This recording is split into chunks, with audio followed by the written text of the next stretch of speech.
Good morning. Today is the feast of the Ascension of the Lord. Today we remember and we commemorate that moment after the resurrection when Christ ascends into heaven and brings humanity up into God in a whole new way. The day is filled with hope. So hope is mentioned in the opening prayer, it's mentioned in the closing prayer, it's mentioned in the first reading. It's coming up all over the place because the hope is based in this, that what happened to Jesus when he defeated death actually really can happen to us now. That our humanity is changed just like his. That when he ascends up to the Father, he draws all of our humanity up to the Father too. So that the divinity of the Father can flow through our humanity as well. So it's a day filled with hope. The opposite of hope is the tactic of the devil. Discouragement, doubt. And it's interesting that in the gospel, it mentions doubt. They're at this pinnacle moment, literally this mountaintop moment. It says, the 11 disciples went to Galilee, to the mountain to which Jesus had ordered them. When they saw him, they worshiped, but they doubted. The devil will always be right there the moment that he sees we're getting close to Christ. Because hope in Christ has real effects. Our hope in other things can kind of have a psychological effect, like, oh, I hope that my test goes well today. I hope that I'll do well. I think I'll do well. And then maybe that, psychologically, then it relaxes me, and then I end up doing well in the test or something like that. But hope in Christ, everything, when we involve God, it steps up a notch, a whole new level in reality. And hope in God isn't just a psychological effect. Oh, now I can go about my life happy because I think I might actually make it to heaven. Hope in God has real effects, where the same real power that beat death on the cross can start to beat whatever is going on in our life, transforming us for real, not just for pretend. And the devil knows that. So his number one tactic is to keep us away from Jesus. He wants to subvert hope with discouragement and with doubt. This is like a number one tactic of the devil. First he'll make you sin.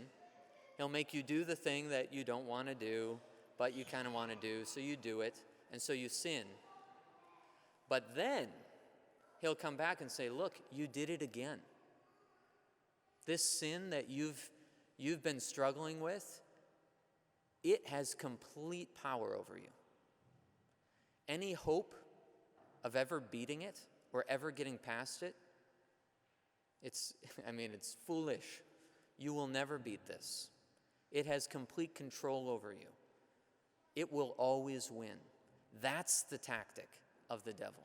And it leads to sadness, a real sadness, a kind of permeating sadness, which I think our culture is infested with today. Depression, they say, is at an all-time high. Why?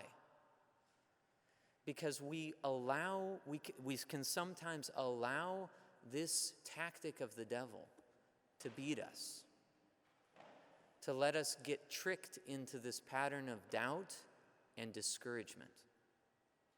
So today, Jesus comes back to us again. And he says, no, that's all a lie. What is the most true thing that there is? The most real thing that there is? God. And what does God say? He says, I became a man for real 2,000 years ago. And now that man, there's human flesh right now in heaven. There's at least two bodies in heaven. There's Jesus, his whole humanity up in heaven, and there's Mary, right? And then there's various legends of who else might be in heaven. Perhaps Joseph, we never hear him die, so maybe God sort of ushered him up in a special way. Elijah, remember he gets carried off in a flaming chariot. Maybe perhaps he is in heaven. Enoch, who walks with God and then sort of disappears. But at least We know that Jesus and his humanity, and Mary in the fullness of who she is as a human, are both in heaven.